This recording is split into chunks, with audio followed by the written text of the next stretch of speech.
期咧有冇啲咩特別嘅嘢咧，可以同大家傾下嘅？喂，有啊，其實咧政府喺上個禮拜就公布咗嗰個關於市民對同性戀啦同埋性傾向歧視立法嘅調查結果喎，你知唔知啊？我知嗰個喺民政事務局個網頁裏面都有將成份報告即係去到公佈咗出嚟噶嘛。係啊係啊。其實咧維護家庭聯盟都喺即係類似嘅時間裏邊咧，亦都委託咗香港大學社會科學研究中心咧，就進行一項類似嘅調查嘅。我諗或者我哋其實都可以即係今次去到講一講呢兩個嘅調查喎。哦，好啊。好嘛，咁咧其實就翻即係政府嗰個報告裏面咧，咁我發現咗咧有幾個重點咧都可以提下喎。咁呢個係即係報告裏面都反映咗市民嘅一啲意見嘅一啲重點啦。咁首先第一個嚟講咧，原來咧睇翻咧政府嗰個嘅報告裏面咧，會睇翻咧就係即係市民對同性戀嗰個態度咧，其實有好大嘅分歧嘅。因為多啲問題問到市民，譬如話即係同性戀者係咪心理正常嘅人士啊等等嘅問題嚟講咧，其實正反嘅意見咧大概都係各佔一半咁上下嘅啫。咁所以我哋認為咧，市民對同性戀嘅行為咧，即係呢個係即係多元嘅價值觀咧，係應該受到尊重嘅喎。咁所以咧，政府應該公平咁樣對待唔同嘅價值觀啦，唔應該有任何嘅偏頗，更加唔應該以法例或者公共嘅政策咧去打壓一啲唔認同同性戀呢個價值觀嘅市民，或者強制佢哋改變佢哋呢個嘅價值觀嘅喎。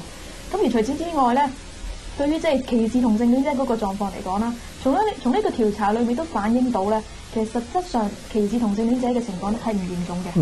因為咧喺即係啲數據裏面咧就即係咁樣即係知道咧，就係市民認為咧實質歧視同性戀者嘅情況啦，例如係租啊或者僱傭呢啲嘅範疇咧，嗰個情況係唔嚴重嘅。而且我哋有理由咁樣相信咧，喺個調查裏面咧所講到嗰歧視呢個嘅定義咧，呢兩個字咧係傾向被市民咧係廣泛地去到即係廣義地去到理解嘅喎。例如會理解為可能係喺態度上面對同性戀者嗰啲嘅即係唔友善啊，或者係即係唔禮貌嘅行為啦。咁而就呢啲嘅即係呢啲態度上面嘅一啲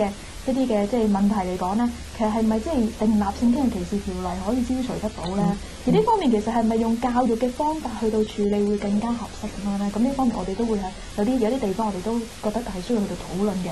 咁而第三個重點咧，即係最後一個重點啦，我想提出咧就係即係對於即係就呢個立法嘅方面嚟講啦，市民對於以立法嘅方式去到禁止性傾向歧視咧，嗰個意見係明顯咧係有分歧嘅喎。因為咧問卷裏面咧就去到問到市民咧就係你贊唔贊成喺現階段以立法嘅手法咧去到禁止性傾向歧視嘅？咁睇到咧就係無論贊成啦、反對啦或者中立嘅意見咧，大概佔1/3咁上下。咁而反對嘅咧亦都比贊同咧係多少少嘅。咁可見咧喺呢個階段嚟講咧，喺而家呢個階段咧，社會上面咧對呢方面咧係未有共識嘅。因為政府咧就更加唔應該即係喺呢一個時間裏面強行立法啦，否則只會製造咗一啲即係更多不必要嘅矛盾啊同埋分化喺個社會裏面咯。咁啊 Nicola 你覺得咧，即係就翻即係維護家庭聯盟嗰個嘅意見調查啦，同埋即係政府呢個嘅意見調查嚟講咧，其實你有啲咩嘅睇法啊？其實咧有幾方面咧，我諗大家都可以去留意下。首先咧，接納同性戀呢個概念咧都幾含糊下嘅。其實佢可以分開咧係接納同性戀者本人啦，亦都可以指咧係接納同性戀呢個行為啦。咁其實市民咧對於兩方面嘅意義咧，嗰個意見都唔一樣嘅喎。嗱，喺維護家庭聯盟嘅問卷裏邊咧，有差唔多9%嘅市民咧都認為咧，即係同性戀呢個行為咧係唔應該被鼓勵。咁但係咧，如果你問佢願唔願意同同性戀者做朋友啊，願唔願意即係請一個同性戀者啊，咁其實咧有80%幾嘅市民咧係接受嘅喎，就唔會拒絕嘅喎。咁而政府嘅問卷咧都有類似嘅數字俾我哋睇到。如果政府嘅問卷就問即係市民認唔認為咧同性戀者係一個心理正常嘅人咧，咁其實唔同意嘅人咧有成42%左右嘅喎。但係如果你問佢願唔願意同同性戀者做朋友啊、做同事啊等等咧，都有70%幾嘅市民咧係願意嘅喎。咁其實好明顯咧，我哋睇到一個模式就係咧，如果你問佢願唔願意同同性戀者做交往啊、做朋友啊、請佢嘅話咧，大部分嘅人都會願意嘅。咁但係如果你要佢去評價一個同性戀嘅行為嘅時候咧，市民嘅整體嘅態度咧都比較負面。咁除咗呢個即係接納同性戀呢個嘅概念裏面咧，其實可能有啲模糊，咁即係有啲咁樣嘅差異之外咧，其實你覺得仲會唔會有啲嘅概念咧都需要即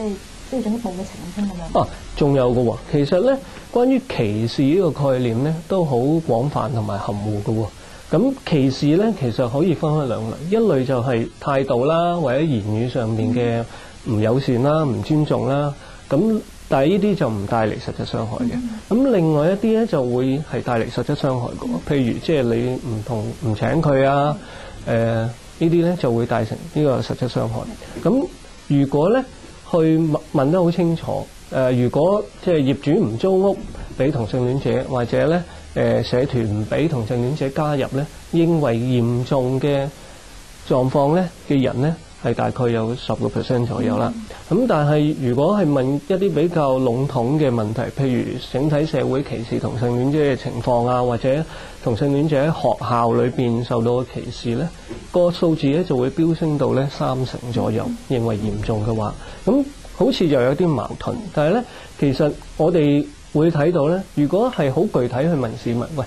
喺一啲好具體嘅情況裏邊，有冇歧視同性戀者咧？認為嚴重咧係比較低嘅。咁但係如果好籠統去問市民，即係你認為同性戀者喺社會受歧視嘅情況係點咧？可能市民好可能諗到咧就係一啲態度上啊，或者言語上邊嘅問題。咁嗰個數字咧就會升得好多。咁其實好簡單，如果我哋去諗翻同性戀者咧，就好少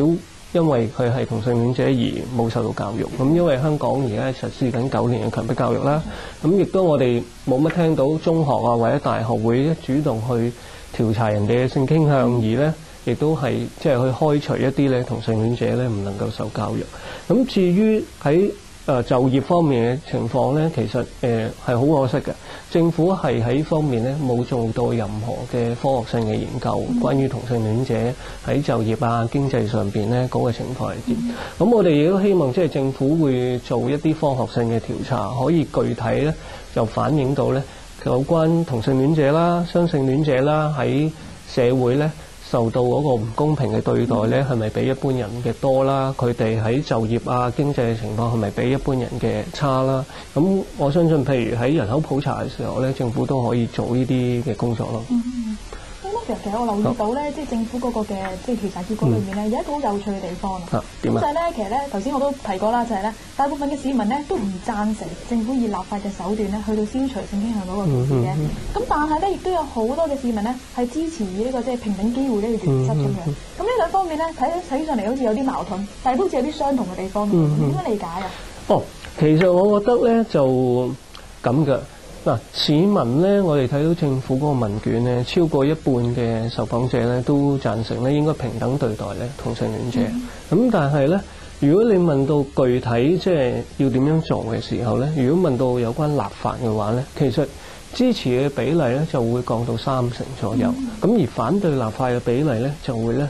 亦都係去到30%左右。咁我相信就係市民好清楚表達一個意向，就係支持平等機會呢個原則咧，就唔等於咧就要立法禁止性傾向歧視。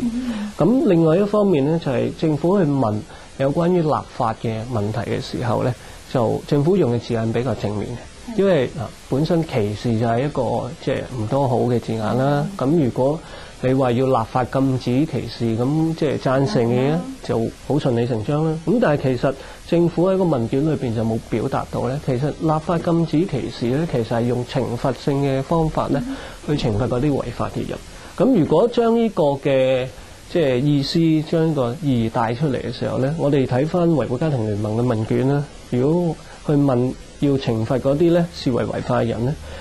支持嘅比例咧大概係20% 左右啦。咁反對嘅比例咧就會升到80%啊，或者6-7成咁多嘅。咁所以咧，如果喺個字眼上邊